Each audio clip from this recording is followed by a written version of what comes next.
It was reported in Sahih al-Bukhari and Muslim, narrated by Sayyidina Umar, may Allah be pleased with him, that the Prophet sallallahu alaihi wasallam said, actions are but by intentions, and each person will have but that which he intended.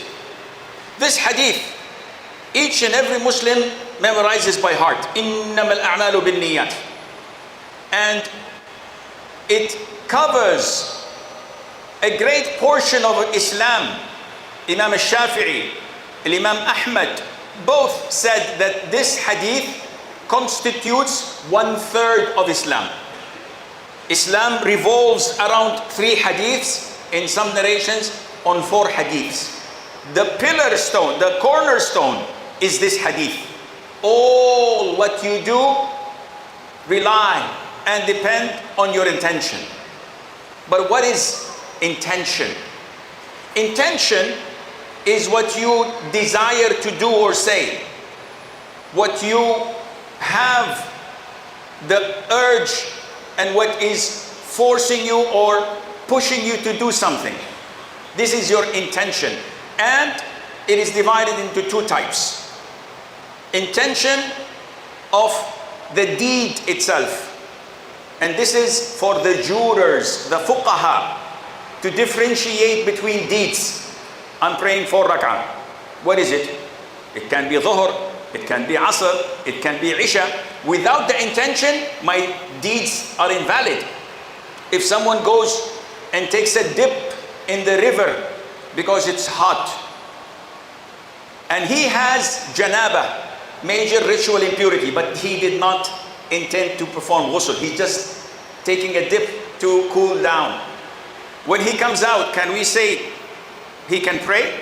No, because the deed had no intention to differentiate it from one another. The second type of intention, or niyyah, is the niyyah of who you are doing it for. And this is what refers to ikhlas. Who am I praying for? Allah. Who am I giving charity for? Allah. And this is the greatest of all intentions, because on it, it depends whether you're in heaven or in hell. In the hadith al-Qudsi, Allah Azza wa Jal says, I am so self-sufficient that I am in no need of having an associate. Thus, he who does an action for someone else's sake as well as mine will have that action renounced by me to him who associated with me. Allah does not accept if you associate others in the intention. And every deed we do must have 2 conditions to be accepted. 1, it has to be intended for the sake of Allah. 2, it has to be in compliance of the sunnah of the Prophet alayhi salatu wasalam. Allah says at the last ayah of Surah Al-Kahf, so whoever would hope for the meeting with his Lord, let him do righteous work and not associate in the worship of his Lord anyone. So righteous work is compliance with the sunnah and the sharia, and not associate any other one with Allah, to have sincerity. So if you're doing righteous deeds but your intention is corrupt, Allah will not accept it from you. The biggest example, the hypocrites. May Allah protect me and you from them. Hypocrites were living with the Prophet ﷺ and the companions. They used to attend the salat in the masjid with the Prophet ﷺ. They used to give charity. They even used to go out for jihad. But their hearts were corrupt. The deeds were fine. They give da'wah, they give lectures, they give reminders, they write beautiful posts, but the intention is corrupt. All of this did not intercede for them. Allah says in the Quran, indeed the hypocrites will be in the lowest depths of the fire. May Allah protect us. And this is scary. Are we hypocrites? We claim to be Muslims. We claim to be believers. We pray, we make dua. Are our intentions purely and sincerely for Allah, or is it for fame? Or is it for recommendation and praising and compliments of others? Is it? This is in Allah's knowledge. But if your intention is pure, it is only for the sake of Allah, yet the deed itself is not in accordance to the Sunnah, it is not accordance to the Sharia, again Allah will not accept it. The Prophet said alayhi salatu wasalam, whoever innovates in our religion what's not part of it, it is rejected. Narrated by Mother Aisha.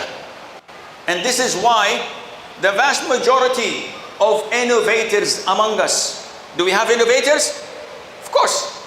So many Muslims today worship Allah. They have pure intentions. They love Allah. Yet their actions are not in compliance to the Sunnah. When you show it to them, Akhi, the Prophet never done such a thing. The companions, may Allah be pleased with them, had never done such a thing. What you're doing is an innovation. Do they comply? No. They're defiant. They're resilient. They are adamant to follow their whims and desires, though their intentions are good. So Allah Azza wa Jal does not accept any of their deeds because it's not in compliance to our Prophet's Sunnah alayhi salatu wasalam. For example, so many Muslims nowadays wear necklaces. Men, they wear necklaces, they wear bracelets. Some of them even have tattoos. Akhi, what are you doing? What is this? What? I'm like everyone else. I pray in the masjid. It's all in the heart. Akhi, it's not. But the Prophet said, alayhi salatu wassalam, whoever imitates a people, he is one of them. Do you see the Shaykh in the masjid wearing one? I hope he's not. What is the Shaykh? I hope he's not. He doesn't wear necklaces. Ulama wear necklaces? No. Why? Because they don't want to imitate the disbelievers. And the Prophet cursed men who imitate women. And men don't wear necklaces or bracelets. So your intention would not benefit you because you're doing something against the way of the Prophet alayhi salatu wasalam. You must have compliance between your intention and your deeds. In the authentic hadith, the Prophet sallallahu alayhi wa sallam says, Allah does not look at your images or your wealth. Allah doesn't look at how tall or short, how thick, thin or fat, how much you have in your bank account or how poor. Rather, He looks at your deeds and your hearts.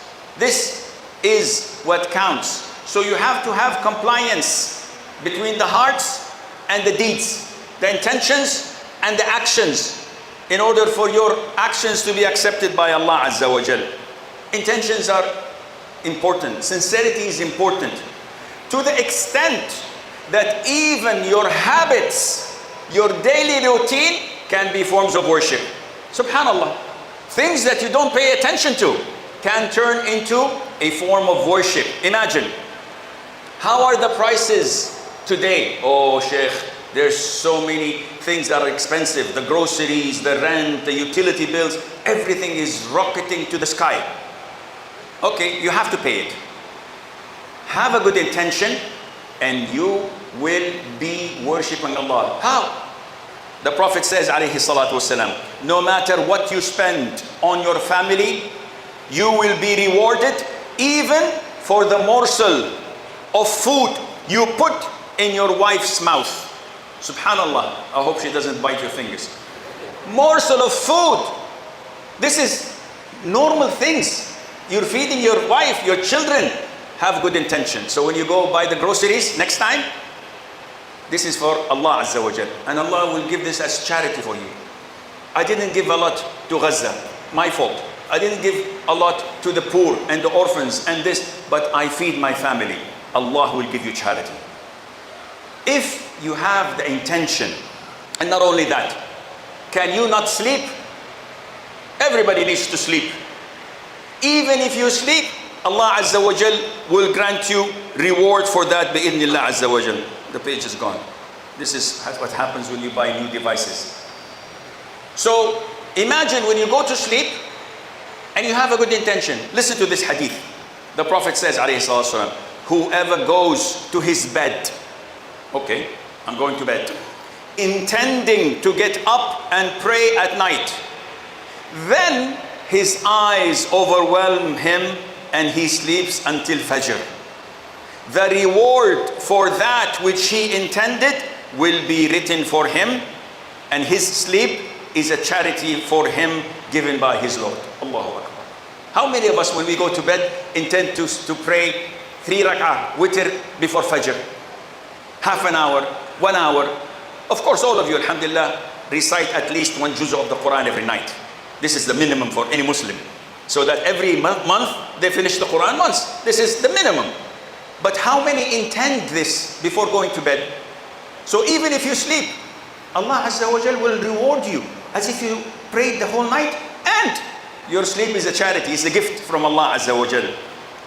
And listen to this hadith. The Prophet says, alayhi salatu wasalam, whoever sincerely asks Allah for martyrdom, for shahada, and we all ask Allah for shahada. We all ask Allah to grant us death fighting in His cause, wherever that is. The Prophet says, whoever sincerely asks Allah for martyrdom will attain the status of a martyr even if he dies on his bed. Dear brothers and sisters in Islam, the issue of intention is the most important thing in our lives. The Salaf used to struggle with intentions. Some of them said, I struggled with my intention for 20 years. Am I doing this for the sake of Allah?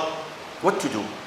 Sometimes we take things for granted and we don't think, am I doing what I'm doing for the sake of Allah? Is my khutbah for the sake of Allah or for fame and glory? Is my charity for the sake of Allah, or so that newspapers would say, a big donation came from XYZ, the owner of the following businesses? When you visit your kinship, when you're kind to the orphans, when you are loving and caring for your wife, is it for the sake of Allah, or we're taking things for granted? What is wrong with taking things for granted? Allahu Akbar. Listen to this hadith, reported by Imam Muslim in the Sahih. The Prophet said, alayhi salatu wasalam, the first to be judged on the day of judgment will be a man who had died as a martyr. So, this guy is a martyr. He died on the battlefield. He will be brought forward. Allah will remind him of the favors He had bestowed upon him, and the man will acknowledge. Then he will ask him, what did you do to express gratitude for it? The man replies, I fought for your cause till I was killed. Allah Azza wa Jal says, you have lied. You fought so that people might call you courageous and brave, and they have done so. And then Allah will give the command to pull him on his face and throw him in hellfire. This is the first one to be held accountable on the day of judgment. Next, the Prophet said, a man who had acquired and imparted knowledge and read the Quran, he will be brought forward. Allah will show him His favors and blessing upon him, and the man acknowledges that yes, Allah gave all of this to me. Then Allah will ask, what did you do to express gratitude for it? The man will say, I acquired knowledge and taught it and read the Quran for your sake. I was spending 6 hours in the masjid doing tahfidh. I was answering people's inquiries and teaching them only for your sake. Allah Azza wa Jal would say, you have lied.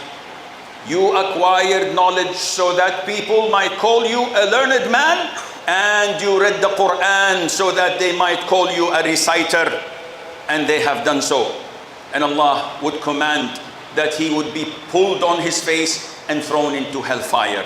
Next, the Prophet says, alayhi salatu wasalam, a man who Allah had made affluent and to whom Allah has given plenty of wealth, plenty of money, like so many businessmen we have.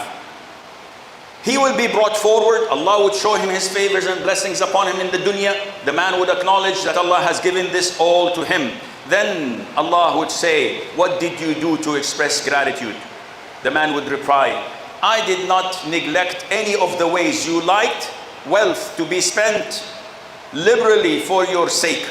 I gave left, right, and center. Anywhere that you love, I spent all of my wealth. And Allah will say, you have lied. You did it so that people might call you generous, and they have done so. Then He will command that he will be dragged on his face and thrown into hell. Servants of Allah, if this martyr, scholar, and charitable, generous person is treated in such a fashion on the Day of Judgment, just because their intention was not sincere and pure for Allah, do we guarantee that what we do is sincere?